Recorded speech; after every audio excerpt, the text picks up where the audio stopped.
ابتدائی جان قسط number 6۔ Zahra بطول business department کے لڑکوں کو رینکنگ کرتے ہوئے دیکھتی سخت گھبرا کر وہاں سے جانے کے لیے پلٹی، تبھی پیچھے سے آتے چٹان نما شخص سے بری طرح سے ٹکرا گئی۔ واٹ دا ہیل، تم دیکھ کر چل نہیں سکتی؟ مقابل کے غصے سے کہنے پر زہرا بطول نے جب اپنی لمبی مڑی ہوئی پلکوں کو اوپر اٹھا کر مقابل کی جانب دیکھا تو سامنے کھڑا شخص نقاب سے جھانکتے اس کی خوبصورت سیاہ آنکھوں کے سحر میں کھوسا گیا۔ غصے سے پہلے جو پیشانی پر بل نمودار ہوئے تھے وہ ان سیاہ جھیل جیسی خوبصورت آنکھوں کی حسین وادیوں میں کھو کر اب غائب ہو گئے تھے۔ معاف کرنا، میں جان بوجھ کر آپ سے نہیں ٹکرائی تھی، یہ میری گھبراہٹ کی وجہ سے ہوا ہے۔ مقابل اس کی نرم مدھم آواز پر بری طرح سے چونکا۔ اٹس اوکے، وہ اس کی بات پر نرمی سے بولا۔ اسے کسی لڑکی کے ساتھ نرمی سے بات کرتے ہوئے دیکھ کر اس کے ساتھ کھڑے اس کے گروپ کے سبھی لڑکے اس گھمنڈی اکڑو انسان کو آنکھیں پھاڑ کر دیکھنے لگے۔ لو، تم یہاں ہو اور میں تمہیں پوری یونی میں پاگلوں کی طرح ڈھونڈ رہی ہوں زہرا بطول۔ مریم مقابل شخص کو دیکھے بغیر بولتی ہوئی وہاں آئی۔ یہ زیرون راجپوت یہ یہاں کیا کر رہا ہے؟ اس کی نظریں سامنے کھڑے شخص پر جب پڑی تو وہ سخت ڈر کر زہرا بطول کو پکڑ کر سائڈ پر لے جاتی ہوئی اس سے آہستگی سے پوچھنے لگی۔ تو زہرا بطول نام ہے اس کا؟ زیرون راجپوت اس کے سامنے سے ہٹنے پر بڑبڑا کر بولا، پھر اپنے چہرے کے تاثرات ہمیشہ کی طرح سخت کرتا وہ اپنے گروپ کے ساتھ وہاں سے چلا گیا۔ وہ میں رینکنگ کے ڈر سے جب یہاں سے جانے کے لیے مڑی تو میں اس سے ٹکرائی۔ مریم شکر ہے تم آ گئی، یار مجھے بہت ڈر لگ رہا ہے۔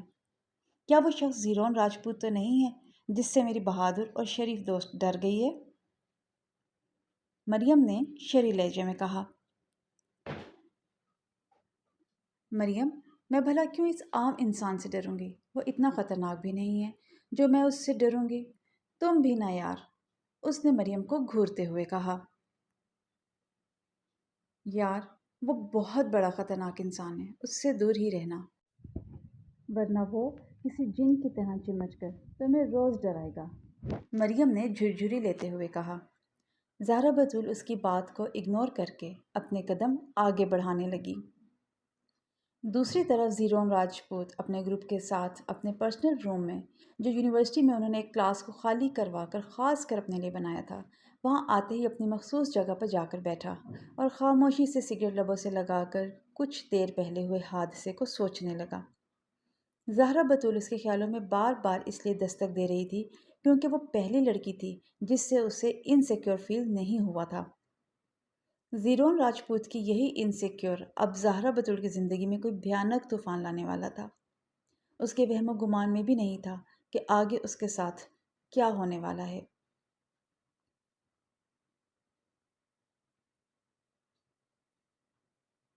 تمہارا بھائی اس شمل خان کو اور اس کی بیٹی کو مارنے گیا ہے، اب تک لوٹا نہیں ہے، اور تم یہاں کچھ کرنے کے بجائے کھانا کھا رہے ہو خوشحال خان۔ کھانے کی میز پر خوشحال خان خاموشی سے کھانا کھا رہا تھا کہ غصے سے اس کے باپ نے وہاں آ کر اس کے آگے رکھی پلیٹ کو ہاتھ مار کر گراتے ہوئے گرج کر کہا، میں آپ لوگوں کی فضول بات پہ کسی معصوم کی جان کیوں لوں ڈیڈ؟ جب آپ جانتے ہیں کہ آپ غلط ہیں پھر کیوں بھیجا آپ نے لالا کو؟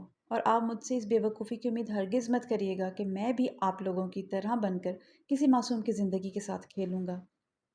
خوشحال خان نے سنجیدگی سے کہہ کر سامنے رکھے ڈونگے سے اپنے لیے سالن نکالا اور ان کی جانب دیکھے بغیر دوبارہ سے کھانا کھانے لگا۔ تمہیں پڑھا لکھا کر میں نے بہت بڑا گناہ کر دیا ہے خوشحال خان، انہوں نے شدید غصے سے کہا۔ ڈیڈ، گناہ نہیں، ثواب کا کام کیا ہے آپ نے مجھے پڑھا لکھا کر، ایٹ لیسٹ میں آپ سب کی طرح اجٹ تو نہیں ہوں، خوشحال خان نے طنزیہ لہجے میں کہا۔ تم اپنے باپ کو اجٹ کہہ رہے ہو؟ انہوں نے شدید غصے سے کہا۔ نہیں ڈیڈ، میں تو ان دیواروں کو کہہ رہا ہوں، میری مجال جو میں ایک اندھے ایک فضول بات کو لے کر اپنی خاندان کو ختم کرنے والے بے وقوف انسان کو یہ خطاب کیسے دے سکتا ہوں؟ اب میں چلتا ہوں، کل میرا یونیورسٹی میں پہلا لیکچر ہے جو مجھے ہر حال میں اٹینڈ کرنا ہے، خوشحال خان نے اپنے ازلی بے نیاز لہجے میں ان سے کہا اور کرسی سے اٹھ کر خاموشی سے ان کی بات سنے بغیر ڈائننگ ہال سے باہر نکلا۔ تم میرے سب سے بڑے نالائق بیٹے ہو، یاد رکھنا، اگر میرے مزمل کو کچھ ہوا نا تو میں تمہاری جان لے لوں گا خوشحالے۔ اسے جاتے ہوئے دیکھ کر وہ غصے سے اسے زور زور سے پیچھے سے سنانے لگے۔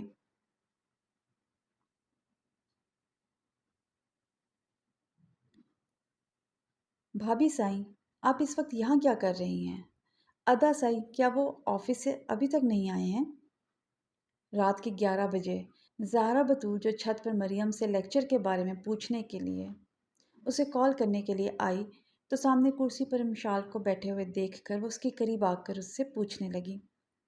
ہاں، وہ ابھی تک نہیں آئے ہیں زہرا، تم کھڑی کیوں ہو؟ آؤ یہاں بیٹھو، امشال نے کہہ کر اسے دوسری کرسی کی جانب اشارہ کرتے ہوئے کہا۔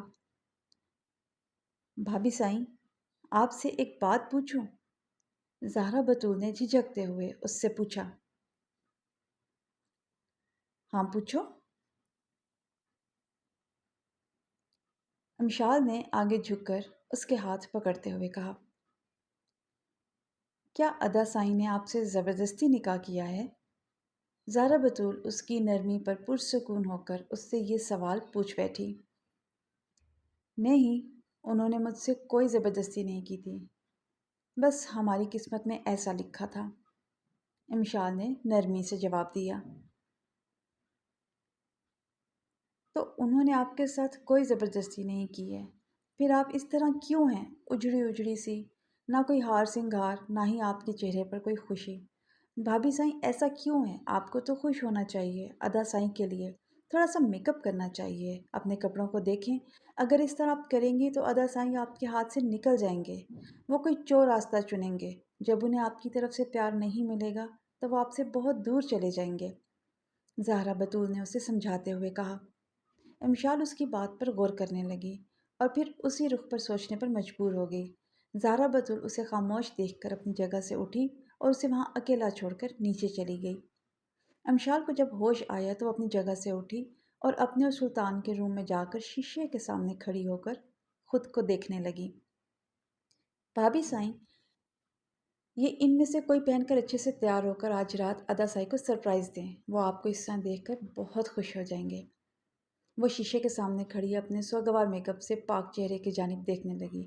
وہ شیشے میں اپنے چہرے کو چھو کر دیکھ رہی تھی، تبھی زہرا بطول کی آواز پر پلٹ کر اسے دیکھنے لگی، جو ہاتھ میں میک اپ باکس اور ایک بلیک رنگ کی ساڑی اور سرخ رنگ کا خوبصورت سادہ فراک پکڑے کھڑی اس سے کہہ رہی تھی۔ تھینکس، وہ مسکرا کر اس کے ہاتھ سے کپڑے لے کر سامنے بیڈ پر رکھتی ہوئی بولی۔ مجھے شکریہ نہیں چاہیے، مجھے پھپھو کہنے والا یا والی چاہیے بھابھی سائیں، زہرا بطول نے شرارت سے اس کی جانب دیکھتے ہوئے کہا۔ زہرا، امشال اس کی شرارت سے کہنے پر سرخ ہوتی اسے گھور کر بولی۔ زہرا بطول اس کے شرم سے سرخ پڑتے چہرے کو دیکھتی ہنستی ہوئی وہاں سے بھاگی۔ امشال اس کے وہاں سے جاتے ہی سامنے بیڈ پر رکھے کپڑوں کو دیکھنے لگی۔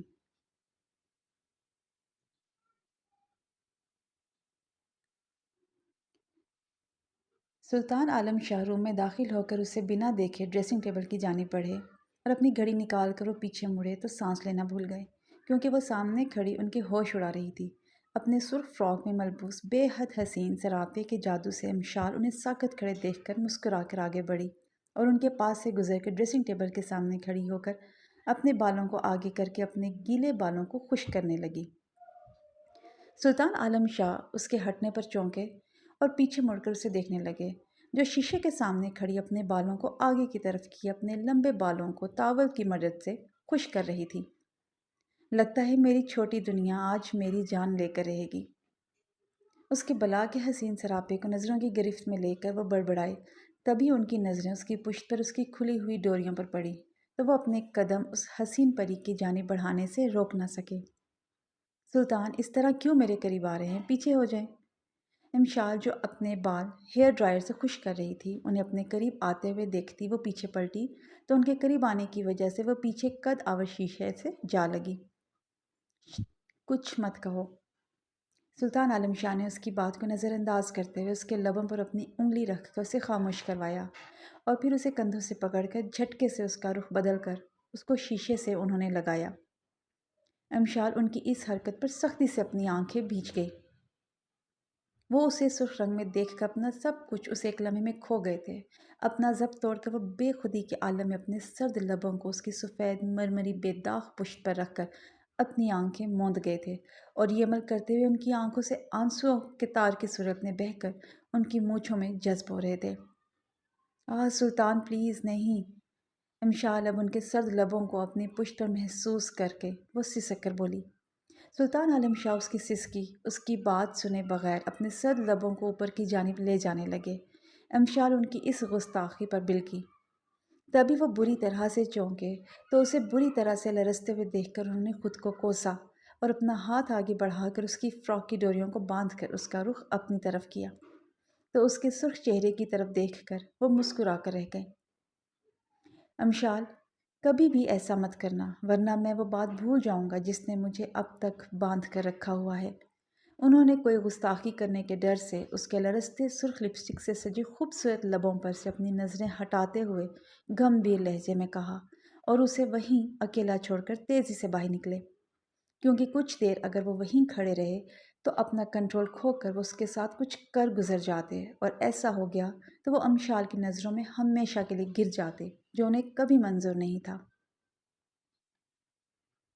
وہ اپنی کمپنی کے دوسرے برانچ کے آفس میں بیٹھے امشال کے متعلق سوچ رہے تھے۔ آج ان کا دل کسی کام میں نہیں لگ رہا تھا۔ ان کے دل و دماغ میں صرف امشال چل رہی تھی۔ ان کی سپورٹس کار بنانے کی کمپنی تھی۔ انہیں ایک سپورٹس کار بنانے کا پروجیکٹ ملا تھا۔ کار تو مکمل طور پر تیار ہو چکی تھی، بس اس کے ایڈ کے لیے ایک ماڈل کا انٹرویو لینے وہ آج اپنے اس برانچ آفس میں موجود تھے۔ ہائے ڈارلنگ، کیسے ہو تم؟ اور کیا یہ تم میرے خیالوں میں کھوئے ہوئے ہو؟ وہ امشال کے خیالوں میں اس قدر کھوئے ہوئے تھے کہ روم میں نیلم شاہ کی آمد کو محسوس نہ کر سکے۔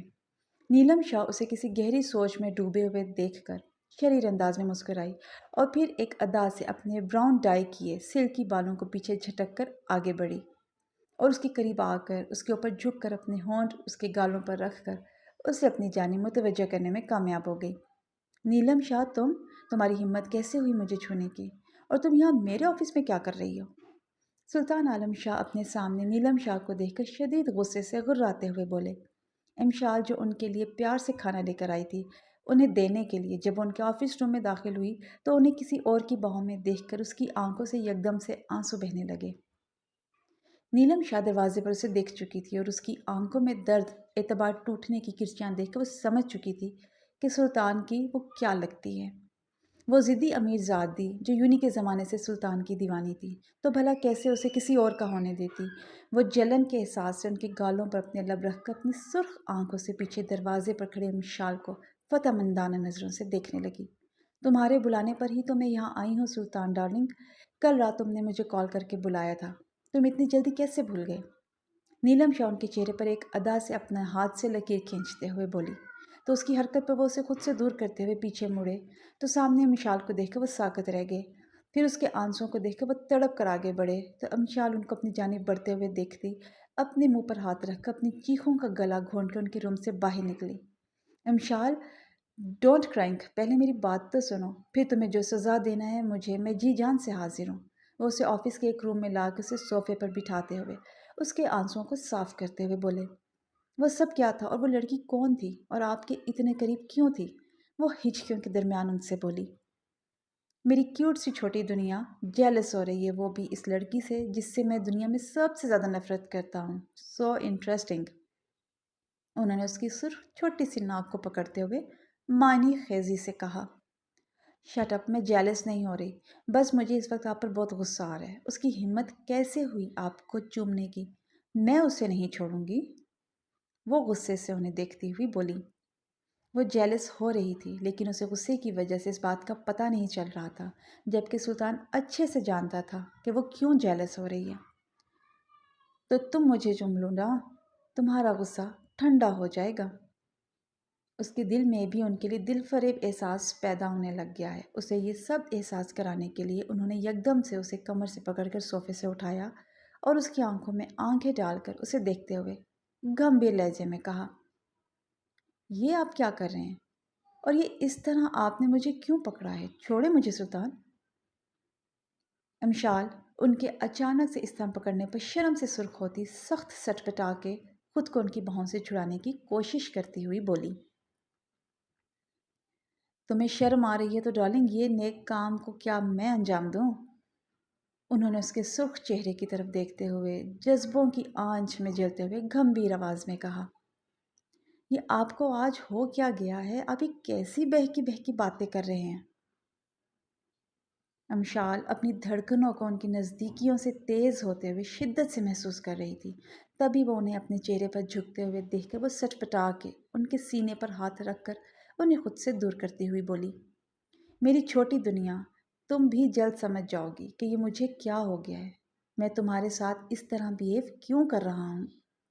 انہوں نے اس کی آنکھوں میں آنکھیں ڈالتے ہوئے گمبھیر لہجے میں کہہ کر اچانک وہ کیا جس کی خواہش وہ 2 راتوں سے اپنے دل میں دبا کر اپنی خواہش کے ادھورے ہونے کی وجہ سے جل رہے تھے۔ امشال ان کی سانسوں کی مہک اپنی سانسوں میں گلتے ہوئے محسوس کر پھٹی آنکھوں سے انہیں دیکھنے لگی، جو اس کے لبوں کے کناروں کو چھو کر اس کی تھوڑی کو پیار سے چوم کر اسے پیچھے آرام سے صوفے پر لٹا کر اس کے دونوں ہاتھ صوفے کی پشت پر رکھ کر اس کے چہرے پر جھکے۔ اتنے دنوں اپنے اوپر کنٹرول کرنے کی وجہ سے اس پر اپنی شدتیں لٹا کر اسے بتا رہے تھے کہ وہ کتنا تڑپے تھے اس کی قربت کو پانے کے لیے، جو وہ اس کی مرضی کے بغیر کبھی حاصل نہیں کر سکتے تھے۔